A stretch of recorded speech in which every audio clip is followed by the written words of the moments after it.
Passive voice mastery. Present continuous tense. Hello learners. Welcome back to our intermediate grammar series. Today, we're going to be exploring a very intriguing part of the English language, the passive voice, but not just in any tense. We'll focus specifically on the present continuous tense. In this video, we'll also practice converting sentences from active voice to passive voice. So, let's get started. First, let's make sure we all understand what the passive voice is. In passive voice, the focus is on the action, not on who or what is performing the action. Let's look at an example. Active voice: the cat is chasing the mouse. Passive voice: the mouse is being chased by the cat. Notice how the focus shifts from the cat to the mouse? That's the key feature of the passive voice.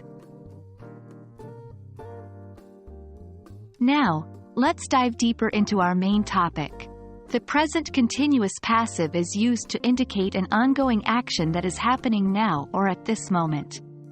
It is formed with the object of the active sentence plus is, are, am plus being plus past participle of the verb. For example, active: they are painting the house. Here, the house is the object. Passive: the house is being painted by them.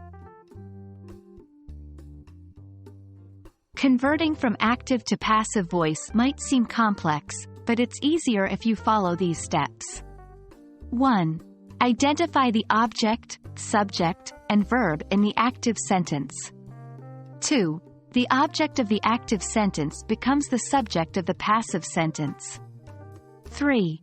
The verb in the active voice, in present continuous tense, becomes is, are, am, plus being, plus past participle in the passive voice. 4. If necessary, the subject of the active sentence can be included at the end of the passive sentence preceded by. Here are a few more examples. Active: I am eating an apple. Passive: an apple is being eaten by me. Active: we are discussing the project. Passive: the project is being discussed by us. I hope that this video has made the process of converting sentences from active voice to passive voice in present continuous tense more understandable for you. Remember, the key is to practice, practice, practice. Don't forget to work on the practice exercises to reinforce your understanding. Until next time, happy learning!